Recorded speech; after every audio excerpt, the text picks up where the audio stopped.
দীর্ঘদিন তলিয়াছে বাগেরহাটের মোরেলগঞ্জ ফেরির পূর্ব পাশের পন্টনের সংযোগ সড়ক। পানগুছি নদীর জোয়ারের পানিতে অবস্থা হয়েছে। ভোগান্তিতে সাধারণ মানুষ ও যানবাহন চালকরা।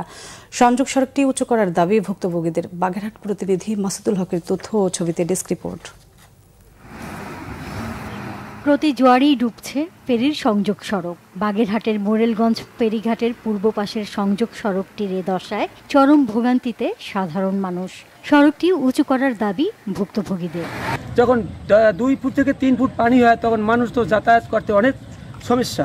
তারপরে ওর ভিতর থেকে মানুষ যাতায়াত করে, যা মা বোন সবাইরই আছে, চলতে ফিরতে সমস্যা। এটা কেউ গ্যারেজ দিচ্ছে না, যেহেতু গনে গনে পানিতে ডুবে যায়, গাড়িগুলি নিয়ে বহুত ঝামেলা হয়। জরুরি মুহূর্তে আমাদের এই ঘাট উঁচু করার প্রয়োজন আছে।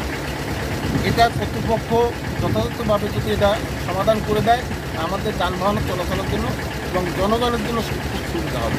জোয়ারের পানিতে তলিয়ে যায় এবং রাস্তাঘাট তলায় যায়, আমাদের গাড়িগুলি উঠতে ফেরিতে সমস্যা হয়।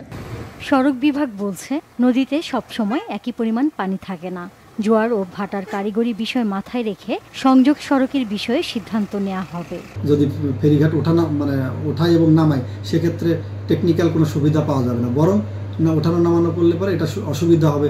গাড়ি ভাটার সময় গাড়ি উঠতে পারবে না, অনেক হাইটটা বেড়ে যাবে, সেক্ষেত্রে উঠতে পারবে না। আবার এই জোয়ারের সময় কিছু সময় ডুবে থাকতেছে, ঠিক আছে, এটা হয়তো সাময়িকভাবে, হয়তো 1 সপ্তাহ ভিতরে এই প্রবলেমটা চলে যাবে আর কি, তখন আর এই প্রবলেম থাকবে না। এটা সাময়িক জোয়ারের পানির জন্য এটা হয়েছে আর কি।